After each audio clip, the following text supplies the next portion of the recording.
एक होता है दुनियादार का मेहमान,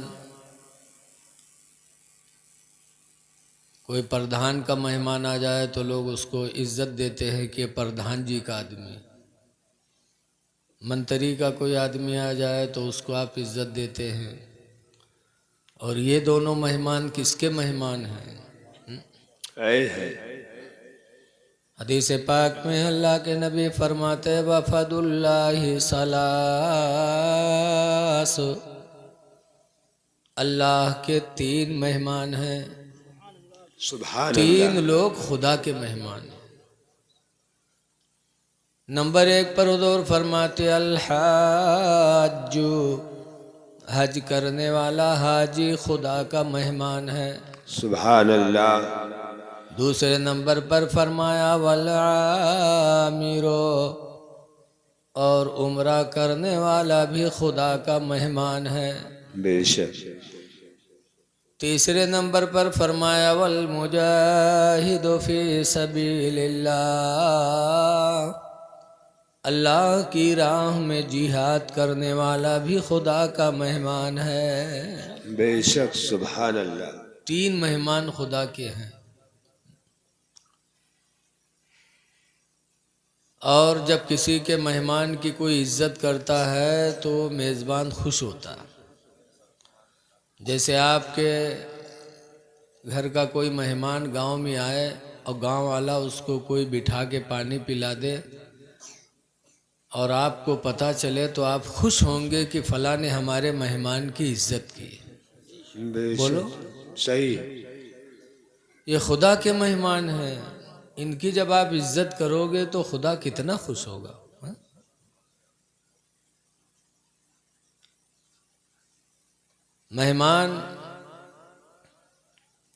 मेहमान होता है। 3 लोग खुदा के मेहमान हैं। तीसरे नंबर पर मुजाहिद।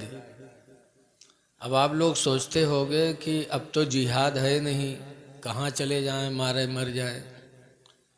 लेकिन अब भी जिहाद है। हर आदमी जिहाद कर सकता है और करे। जिहाद का मतलब क्या है? हुजूर ने हदीस में इस जिहाद की तारीफ की। हुजूर फरमाते हैं इस्बागुल वज़ू अलल मुकारिह, सख्त ठंडक में मुकम्मल वज़ू बनाना। बेशक। सख्त ठंडक हो, पानी वाह। छूने का दिल न चाहे, फिर भी आदमी मुकम्मल वज़ू बनाए। और दूसरे नंबर पर है वकसरतुल खता इलल मसाजिदी, और मस्जिदों की तरफ ज़्यादा कदमों से जाना। मुकम्मल वज़ू बनाना और मस्जिद में ज़्यादा कदमों से जाना। और तीसरे नंबर पर फरमाया इंतज़ारुस्सलाति बअदस्सलाह, और एक नमाज पढ़ने के बाद दूसरी नमाज का इंतज़ार करना। बेशक। ये 3 सुभान अल्लाह। चीज़ें अगर किसी ने कर लिया तो सरकार फरमाते फ़ज़ालिकुमुर रिबात, ऐ लोगो यही तो तुम्हारा जिहाद है। सुभान अल्लाह। सुभान जिहाद अल्लाह। यही है कि आदमी मुकम्मल वज़ू बना के मस्जिद जाए और नमाज पढ़ के आए, फिर दूसरी नमाज का इंतज़ार करे। सरकार फरमाते हैं वो अल्लाह की राह में मुजाहिद है, और मुजाहिद खुदा का मेहमान है। बेशक। देखिए, हज और उम्रा ये सब खुदा के लिए होना चाहिए, दिखावे के लिए नहीं होनी चाहिए। दिल में नियत कि लोग हमको अच्छा कहेंगे। लोगों को अच्छा दिखाने के लिए न हज आदमी करे न उम्रा करे। अल्लाह फरमाता है अतिमुल हज्ज वल उम्रता लिल्लाह, हज पूरा करो और उम्रा पूरा करो। किसके लिए? लिल्लाही, खुदा के लिए, कि बेशक। खुदा हमसे राज़ी हो जाए। अगर नेत बंदे ने ये कर लिया कि हमसे अल्लाह राज़ी हो जाए तो ये सबसे बड़ा अमल है। 21वें पारे के शुरू में ही अल्लाह फरमाता वरिदवानुम मिनल्लाहि अकबर, अल्लाह को राज़ी करना ही सबसे बड़ा अमल है, सबसे बड़ा अमल। तो कोई भी हम काम करें तो रज़ा इलाही की नीयत होनी चाहिए। बेशक सुभान अल्लाह। उम्रा मेरे नबी ने भी फरमाया, हुज़ूर सल्लल्लाहु अलैहि वसल्लम ने उम्रा किया, हज भी किया, और हज में सरकार की बीवी भी शरीक थी, हज़रत उम्मे सलमा रदी अल्लाह अन्हा। अभी कल एक फ़ोन आया कि एक साहब उम्रा करने गए थे और जैसे ही सई किया, कुछ किया था कि तबीयत ख़राब हो गई और पूरा चक्कर नहीं लगा पाए और वो हिंदुस्तान चले आए। तब यहाँ मसला पूछा, वहाँ से नहीं पूछा। अब अगर आदमी चक्कर लगा रहा था, 4 चक्कर पूरे हो गए कि उसकी तबीयत ख़राब हो गई, तो अब इस्लाम में है कि उसकी सही पूरी हो गई। लेकिन अगर 4 से कम ही किया था कि तबीयत ख़राब हो गई, तो वहाँ ठहरा रहे, इलाज करे, इलाज के बाद जो चक्कर बाकी रह गए उसको पूरा करे। वाह। और अगर नहीं किया और हलक करा लिया, सर बनवा लिया, तो अब उस पर दम देना वाजिब है, यानी कुर्बानी करे। लेकिन अब वो हियाँ चले आए, दम वहीं देना पड़ेगा। तो अब मसला यहाँ से पूछ रहे हैं।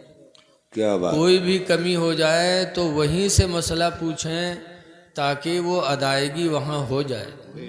हिंदुस्तान में आने के बाद आप क्या कर सकते हैं?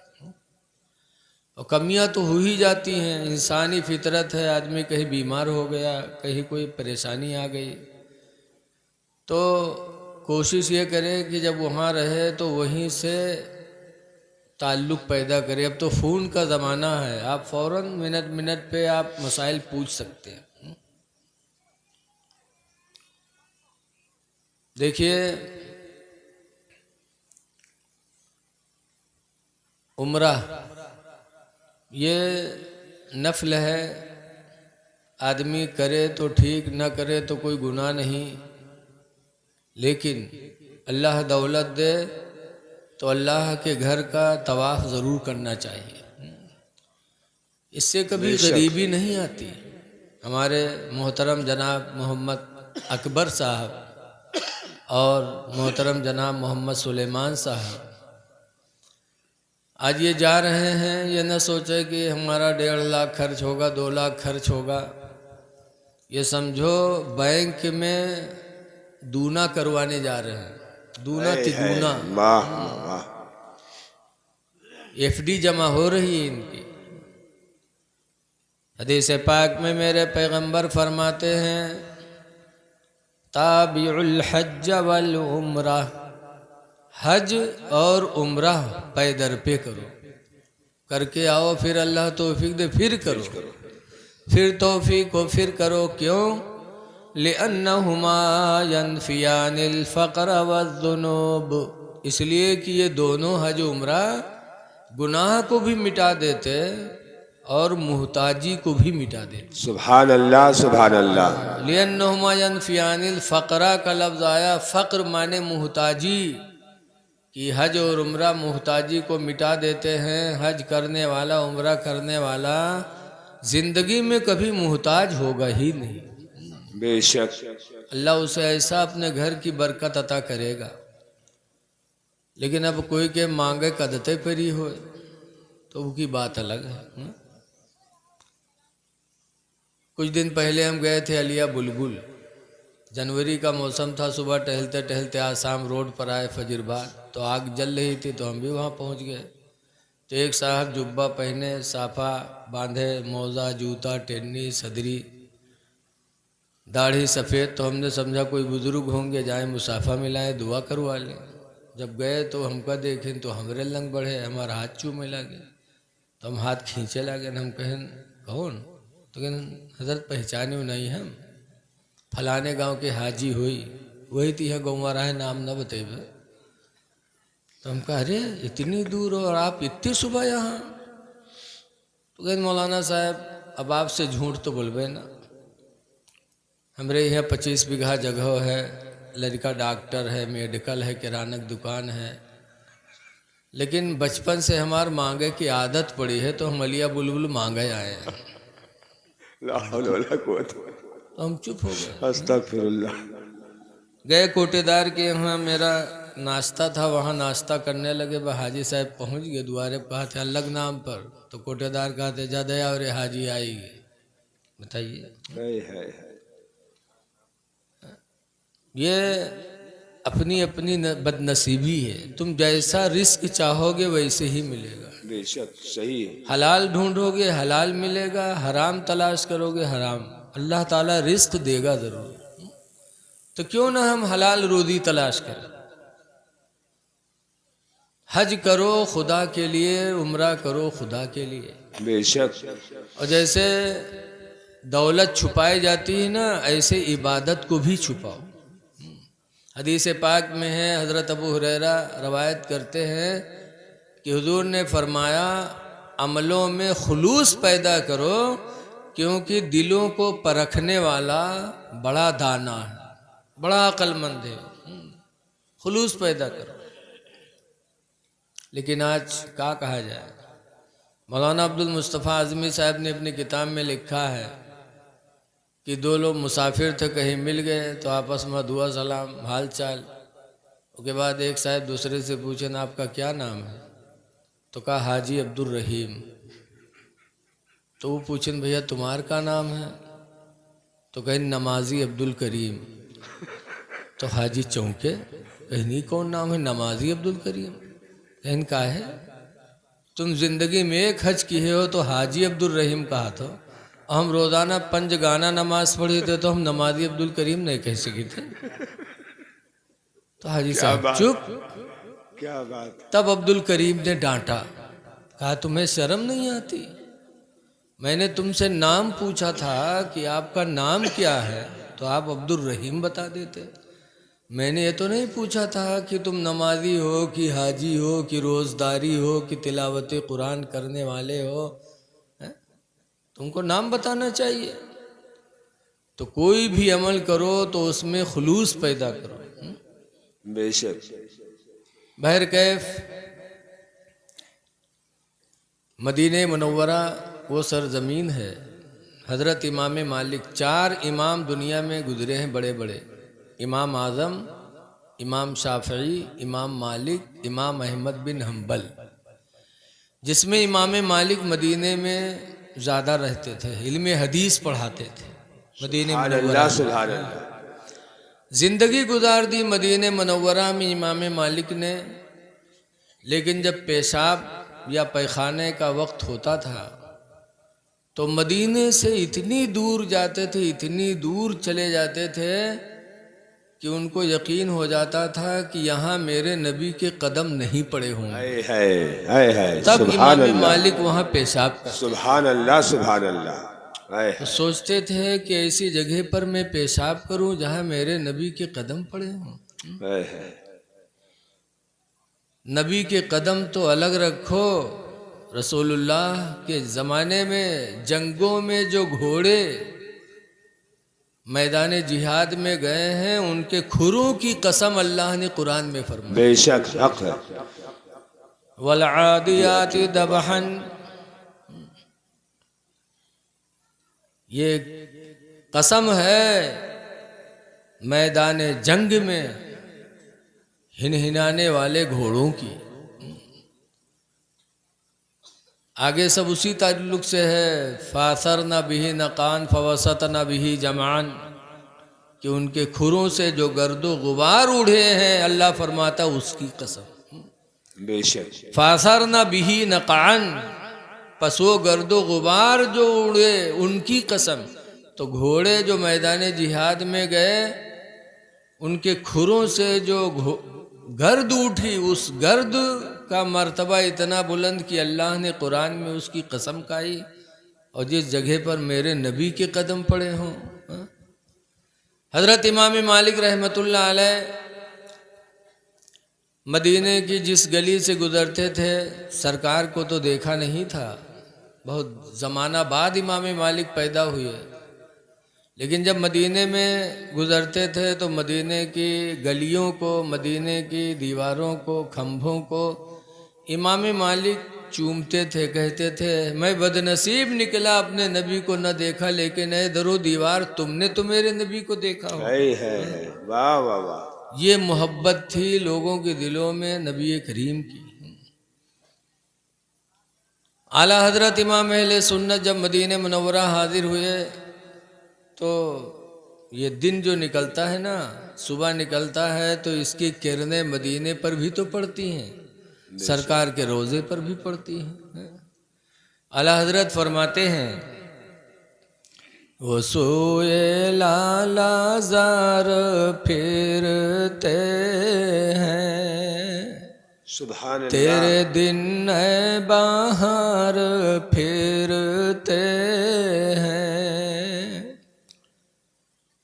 और तेरे दर से जो यार फिरते हैं, या रसूल अल्लाह, तेरे दर से जो यार फिरते हैं, दर बदर यूं ही ख्वार फिरते हैं। सुभान अल्लाह सुभान अल्लाह। फिर आला हजरत फरमाते हैं कि उस गले का गदा हूँ मैं जिसमें, है उस गली का गदा हूँ मैं जिसमें, मांगते ताजदार फिरते हैं। सुभान अल्लाह सुभान अल्लाह। मांगते ताजदार फिरते हैं, और कोई क्यों पूछे तेरी बात रज़ा। सुभान अल्लाह सुभान अल्लाह।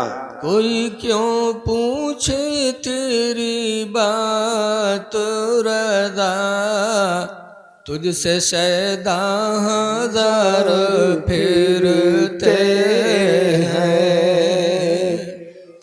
सुभान तो अल्लाह। मदीने मुनव्वरा मक्का का सफ़र बड़ा मुबारक सफ़र है।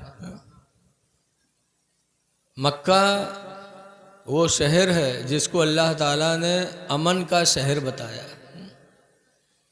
मदीना वो शहर है जिसमें हज़रत उमर फ़ारूक़ आज़म रज़ी अल्लाह ताला अन्हु ने मरने की दुआ मांगी। बेशक हज़रत उमर दुआ मांगा करते थे, अल्लाहुम्मा रज़ुक़नी शहादतन फ़ी सबीलिका, ऐ अल्लाह तू अपनी राह में मुझे शहादत अता फरमा, वजअल मौते फ़ी बलदि हबीबिका, और या अल्लाह तू अपने नबी के शहर मदीना में मौत अता फरमा। मदीने में मरने की दुआ हज़रत उमर ने मांगी है। क्यों? मदीने में मरने वाले के लिए हुजूर की शफाअत है। सरकार सुभान अल्लाह सुभान अल्लाह। सरकार फरमाते मम्माता फिल मदीना, जो मदीने में मरा, फ़कुन्तु लहू यौमल क़ियामत शाफ़िअन व शहीदा, तो क़यामत के दिन मैं उसकी शफाअत भी करूँगा और उसके ईमान की गवाही भी दूँगा।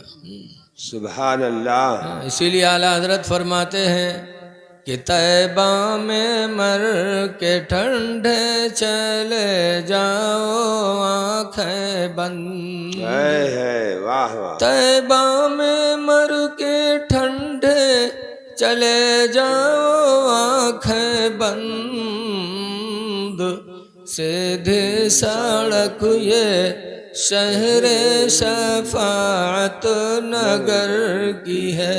सुभान अल्लाह। हुज़ूर सल्लल्लाहु अलैहि वसल्लम ने भी सना 6 हिजरी में उम्रा का सफ़र फरमाया। मक्का से 53 साल की उम्र में हिजरत की मदीना गए और मदीने मुनव्वरा में 6 साल रहे। 6 साल के बाद 1400 सहाबा को लेकर उम्रह के लिए हुजूर मक्का आए। लेकिन मक्का से कुछ मील पहले हुदैबिया एक जगह है, मक्का के लोगों ने रोक दिया, कहा ना इस साल आप उम्रा नहीं कर सकते। कुछ जासूस वहाँ थे हुदैबिया पे, कहा आप आगे नहीं बढ़ सकते, आप आगे जाने की पाबंदी है। तो हुजूर ने अपने दामाद हजरत उस्मान गनी को भेजा कि उस्मान मक्का जाओ, लोगों से पूछो कि क्या मामला है, हम 1400 सहाबा के साथ अल्लाह के घर के तवाफ के लिए मदीने से आए हैं, क्यों रोका जा रहा है। हजरत उस्मान गनी हुजूर के दामाद मक्का पहुँचे, मक्का के बड़े बड़े कुफ़ार से मुलाकात की। लोगों ने कहा ना इस साल उनको वापस होना पड़ेगा। उस्मान तुम आ गए हो तो तुम खुदा के घर का तवाफ कर सकते हो, तुम्हें इजाज़त है। तो इसके सहाबा देखो, हम लोग हो तो कही हाँ ठीक है, ना आवे दे तो उनका हमका कह लेना। लेकिन हज़रत उस्मान गनी का ईमान देखो, फरमाते हैं कि जिस तवाफ़ में अल्लाह के रसूल को रोका जाए और उस्मान तवाफ़ कर ले, खुदा की कसम उस्मान तवाफ़ नहीं करेगा। जिस तवाफ़ में अल्लाह के रसूल न हो वो तवाफ़ उस्मान नहीं करेगा। हज़रत उस्मान गनी रदी अल्लाह ताला अन्हु वापस चले गए। तब मक्का के लोगों ने कहा इस साल आप लोग वापस जाओ, आइंदा साल आना, लेकिन कोई हथियार साथ में न लाना। हुजूर ने फरमाया ठीक। फिर लोगों ने कहा कि एक बात और, कहा क्या, कहा हमारे मक्का का कोई आदमी अगर मदीना गया तो आपको हमारे आदमी को वापस करना पड़ेगा। सरकार ने फरमाया ठीक। फिर कहा एक बात और सुनो, कहा क्या, कहा आपके मदीने का कोई आदमी अगर मक्का आएगा तो हमारी मर्जी, चाहे तो जाने दें और चाहे तो न जाने दें। हुजूर ने फरमाया ठीक। हुजूर बहुत सुलह पसंद थे। अच्छा बताओ, परसा और लखैया है, परसा लखैया में यह मामला हो तो परसा वाले कहें लखैया का आदमी है ही, तो हम चाहे जाए दी चाहे न जाए दी, हमारा आदमी लखैया जाए तो वापस करे पड़ी, तो आप लोगों के यहाँ अच्छा लगी? बोलो भाई, ये क्या इंसाफ है। लेकिन सरकार राजी हो गई। तो हजरत उमर रदी अल्लाह ताला अन्हु खड़े हो गए, कहा अल्लाह के रसूल क्या आप हक पर नहीं हैं? नहीं है। कहा बिल्कुल हक पर हूँ। तो हजरत उमर कहते हैं तो ये दब के सुलह क्यों हो रही है? इनका आदमी आए तो हमें वापस करना पड़े, हमारा आदमी आए तो ये चाहे वापस करे चाहे ना वापस करे, ये दब के सुलह आप क्यों कर रहे हैं जब आप हक पर हैं? तो हजरत अबू बकर आगे बढ़े और हजरत उमर से कहा, उमर इल्जिम गर्ज़हू, रसूलुल्लाह के दामन को थाम लो, जो सरकार फरमा रहे हैं इसी में हमारी कामयाबी है। सुभान अल्लाह, सुभान सरकार अल्लाह। चले गए। देखो ये मेरे नबी की एक जिंदगी की एक झलक है कि हमको भी कोई सुलह का वक्त आए तो अगर दबकर सुलह करे तो सुलह कर लो। सुलह करना मेरे नबी की सुन्नत है। मेरे नबी ने जिद नहीं किया, झगड़ा नहीं किया, जबकि वो लोग सुलाहियत पर नहीं थे, लेकिन मेरे नबी ने सुलह कर लिया। सरकार चले गए और 2 ही साल के बाद सना 8 हिजरी में 10,000 सहाबा को लेकर हुजूर मक्का में दाखिल हुए। तो मक्का के बड़े बड़े सरदारों का हाल क्या हुआ, सब अपने अपने घर में घुस गए। कहा आज मोहम्मद गालिब आ गए, आज हमारे बदन की बोटियां बोटियां कर देंगे।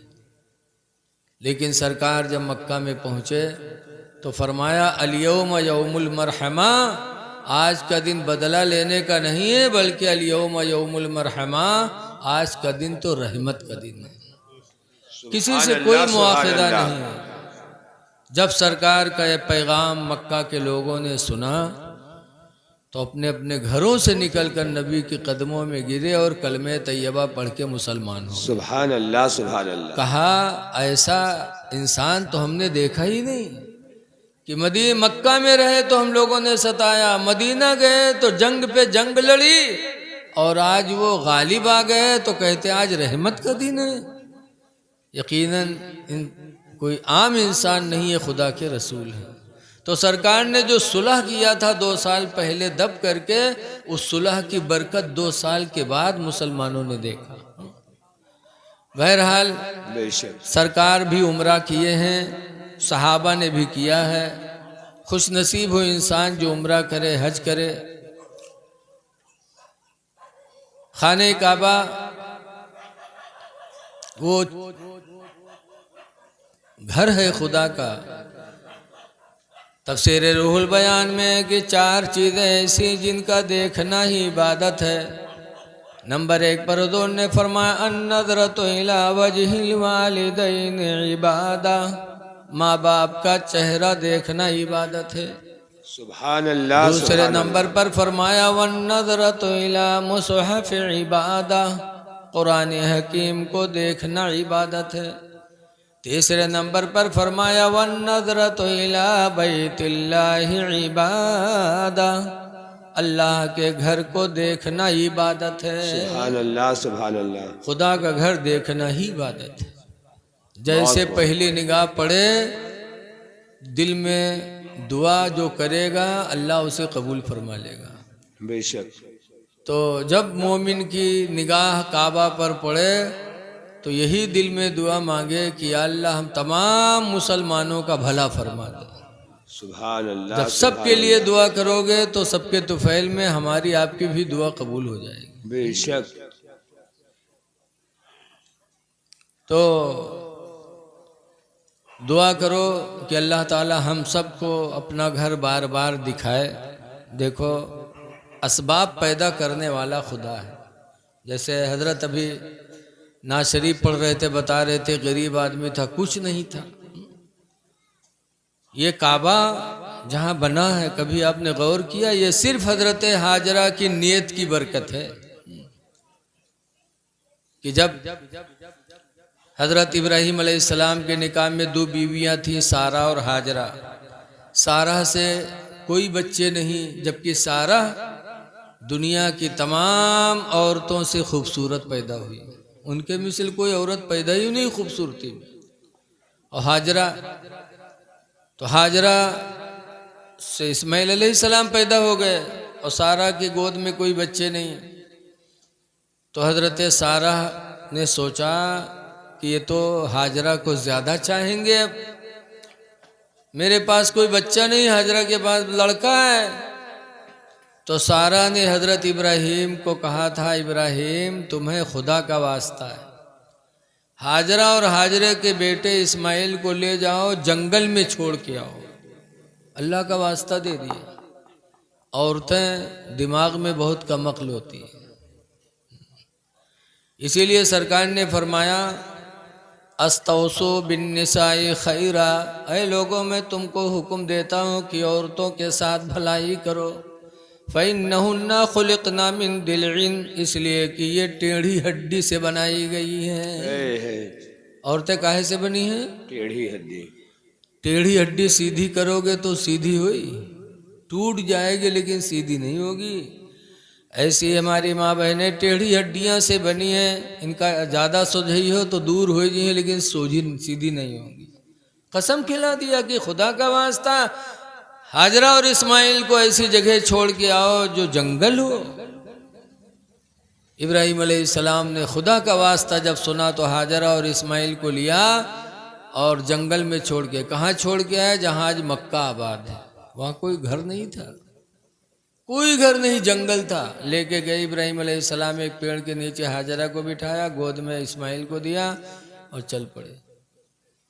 तब हाजरा ने कहा था, इब्राहीम कौन सी गलती हो गई? अरे इब्राहीम कौन सी गलती हो गई कि मुझे मेरे बेटे को जंगल में छोड़ के जा रहे हो? इब्राहीम अलैहिस्सलाम कुछ नहीं बोले। तो हाजरा ने इस्माइल को ज़मीन पे लिटाया, दौड़ी और इब्राहीम के कदमों में हाथ डालकर बैठ गई। कहा इब्राहीम कौन सी गलती हुई कि मुझे जंगल में छोड़ के जा रहे हो? न इस जंगल में पीने का पानी है, न खाने का दाना है। इस जंगल में शेर है, दरिंदे हैं, किसके हवाले करके जा रहे? इब्राहीम कौन सी गलती हो गई मुझसे, मेरे बेटे से? इब्राहिम की आंखों में आंसू आए लेकिन जवाब कुछ नहीं। तब हाजरा ने पूछा था क्या खुदा का हुक्म है? तब इब्राहिम ने कहा था, सर हिलाया, कहा हाँ।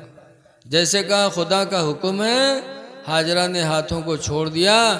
कहा इब्राहिम अगर खुदा का हुक्म है तो तुम जाओ, मेरा भरोसा है खुदा के ऊपर कि इस जंगल में भी मेरे बेटे के लिए अल्लाह पीने का पानी अता फरमाए। सुभान अल्लाह, सुभान अल्लाह। मेरा ईमान है कि अल्लाह ताला इस जंगल में मुझे मेरे बेटे को रोजी देगा। कितना ईमान पक्का था हाजरा का। लेके गोद में औलाद को बैठ गई। इब्राहिम अलैहिस्सलाम चले आए। वाक़िया बड़ा लंबा है। इब्राहिम अलैहिस्सलाम की औलाद इस्माइल को प्यास लगी तो हाजरा कई दिन हो गई पानी नहीं पिया तो छाती में दूध भी नहीं आ रहा था। तब इस्माइल के लिए पानी तलाश करने के लिए दौड़ी थी। करीब ही में है सफ़ा मरवा, जैसे यहाँ सफ़ा और आगे बलब जलत है मरवा। इस पे दौड़ी, ऊंची जगह देखा पानी नहीं पाया, फिर उस पे गई पानी तलाश में। आई तो देखा इस्माइल पैर रगड़े हैं तो पानी का चश्मा जारी हो गया। तो हजरत हाजरा आई, खुशी से मेढ़ बांधने लगी। जैसे मेढ़ हमारा आप बांधते पानी बांधने के लिए, और पानी बांध रही हो, कह रही जम जम जम जम। अरबी में है, इसका माना है रुक रुक रुक रुक। लिखा है कि अगर हजरत हाजरा के मुंह से बोली न निकली होती तो वो जमजम का पानी पूरी दुनिया में जाता। पानी का चश्मा हुआ। अब परिंदे मुडला मुडला के पानी आके पीने लगे। अब जब परिंदे मुडलाने लगे तो काफिले वाले जो उस ज़माने में सफ़र करते थे पानी की तलाश में वो भी रहते थे। जब परिंदों का मुड़ना देखा तो काफिले वाले करीब में गए, समझा वहाँ पानी होगा, गए पानी पिया, बड़ा अच्छा पानी, भूख भी ख़त्म प्यास भी ख़त्म। तब इजाज़त मांगी थी हाजरा से, क्या इजाज़त है यहाँ हम टिक सकते हैं? हज़रत हाजरा ने कहा टिक जाओ। ऐसे टिकते टिकते अल्हम्दुलिल्लाह मक्का शहर आबाद हो गया। तो ये हज़रत हाजरा की ईमान की बरकत है। उनका ईमान था खुदा की ज़ात पर कि खुदा हमें हर हाल में रोज़ी अता फरमाएगा, हर हाल में पीने का पानी अता फरमाएगा। तो उनके ईमान का सिला अल्लाह ने ये दिया कि पूरी दुनिया को आज वो नेमत मौसूल। सुभान अल्लाह, सुभान अल्लाह। तो ये लोगों अपनी गरीबी पे न जाओ, हालात पे न जाओ। खुदा की कुदरत बहुत बड़ी है। अल्लाह के ऊपर भरोसा करो और नियत करो। नियत हमारी आपकी होगी, मदद खुदा की होगी बेशक। और सबसे मुबारक सफ़र है। दुआ है कि अल्लाह ताला इनके सफ़र को कामयाब फरमाए। आमीन। और जब ये जाएं तो आप इनको भेजने के लिए ज़रूर जाएं। जितने कदम इनको भेजने के लिए जाएंगे अल्लाह राज़ी होगा, क्योंकि अल्लाह के मेहमान हैं। बेशक। और जब वापस आएँ तो इनकी निगाहों में निगाह डालें, क्योंकि इनकी आँखों ने नबी के रोज़े की ज़ियारत की होगी, खुदा के घर की ज़ियारत की होगी। सुभान अल्लाह। उन आँखों को देखना भी बड़ा सवाब का काम है। जैसे हज़रत मूसा अलैहिस्सलाम तूर पे गए थे खुदा को देखने के लिए, तो अल्लाह ताला ने अपनी सिफत की तजल्ली की एक सुई की नोक के बराबर डाली थी। तो कुरान में है फ़खर्रा मूसा सईक़ा, मूसा अलैहिस्सलाम चित होके गिर गए थे। लेकिन उस देखने की वजह से मूसा अलैहिस्सलाम की आंखों में ऐसा जलाल आ गया था कि जो फिर उनकी आंख देख लेता तो उसकी आंख बह जाती। तो मूसा अलैहिस्सलाम ने पट्टी डाल लिया। एक दिन उनकी बीवी सफूरा ने कहा, मूसा आप आंखों पे पट्टी रखते अच्छा नहीं लगता। कहा सफूरा अगर आंख खोल दूंगा ना, देख लोगे तो तुम्हारी आंख बह जाएगी। तब सफूरा ने कहा था, ऐ मूसा पैगंबर, आँख मेरी बह जाए ये तो मुझे गवारा है, लेकिन मैं उस आँख को ज़रूर देखूंगा जिस आँख ने खुदा की सिफत की तजल्ली देखी है। मैं उस आँख की ज़ियारत करूंगी ज़रूर, चाहे आँख मेरी चली जाए। मूसा अलैहिस्सलाम ने फरमाया सफूरा तैयार हो जाओ। सफूरा कहे हाँ मैं तैयार हूँ। जब मूसा अलैहिस्सलाम पट्टी उठाने चले तो सफूरा ने बायां हाथ अपनी आँख पे रख लिया ऐसे, सोचा एक से देखी यक्के जाए, दोनों न जाए। जब देखा तो आंख बह गई, लेकिन ऐसी मोहब्बत दिल में बेदार हुई कि उस हाथ को भी हटा लिया, उस आंख से भी देखा, दोनों आंखें सफूरा की चली गई। अब इससे एक अंदाज़ा लगाओ कि वो आंखें जो खुदा के जलवों को देखे, खुदा के घर को देखे, उसके नबी के रोज़े को देखे, वो आंखें कितनी बाबरकत होती। लिहाजा जब ये आए, बहरहाल सफूरा ने मोहब्बत इलाही में देखा था तो अल्लाह ने अपनी कुदरत से उनकी आंखों को वापस कर दिया। खैर, ये जाएंगे, हजर अस्वद को भी चूमेंगे। बस आखिरी बात कह के मैं तकरीर ख़त्म कर रहा हूँ। हज़रत उमर फ़ारूक आदम रज़ी अल्लाह ताला अन्हु भी खुदा के घर का तवाफ़ कर रहे थे, और तवाफ़ करते करते जब खाने काबा के हजर अस्वद को चूमने चले तो कहा था कि चूमने जा रहे थे, फिर हटे, कहा इन्नका हजरुन, हजर अस्वद तो एक पत्थर है, ला तदर्रो वला तनफअ, तू नुकसान नहीं दे सकता, न नफ़ा नहीं दे सकता, न तू नफ़ा नुकसान कुछ नहीं दे सकता, इसलिए मैं तुझे चूमूंगा नहीं, लेकिन अल्लाह के रसूल ने चूमा इसलिए चूमूंगा।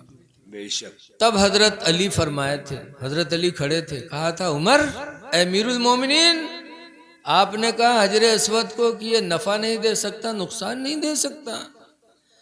हजरत अली कहते हैं सुनो अमीरुल मोमिनीन, मैंने अपने पैगंबर से सुना है, हुजूर फरमाते इन्नहु युबासु यौमल क़यामा, ये हजर अस्वद पत्थर क़यामत के दिन उठाया जाएगा, वलहु ऐनैन, और इसकी दो आँखें होंगी, वलहु शफ़तैन, और इसके दो होंठ होंगे, वलहु लिसानुन, और इसकी एक ज़बान होगी। ये हजर अस्वद क़यामत के दिन गवाही देगा कि खुदा इसने मुझे मोहब्बत से चूमा था, इलाही इसकी मग़फ़िरत फरमा दे। जब हज़रत अली ने हुजूर की हदीस सुनाई तब हज़रत उमर रोए और हज़रत अली का एहसान मानने लगे, कहने लगे या अल्लाह, वो ज़िंदगी मुझे न दे जिस दिन अली रुए ज़मीन पर ना हो, या अल्लाह अली से पहले मुझे उठा लेना। ये हज़रत उमर ने हज़रत अली का एहसान सुभान अल्लाह, सुभान अल्लाह। पता चला कि जब कोई किसी को अच्छी बात बता दे तो उससे दुश्मनी नहीं करनी चाहिए, बल्कि उसका एहसान मानना चाहिए, जैसे कि हज़रत उमर ने माना था। अल्लाह ताला इस महफिल को कबूल फरमाए, आमीन, और इनके सफ़र को अल्लाह आसान फरमाए। अब अगला प्रोग्राम आपके सामने होगा। अस्सलामु अलैकुम व रहमतुल्लाहि व बरकातुहू। वालेकुम अस्सलाम व रहमतुल्लाहि व बरकातुहू। सुभान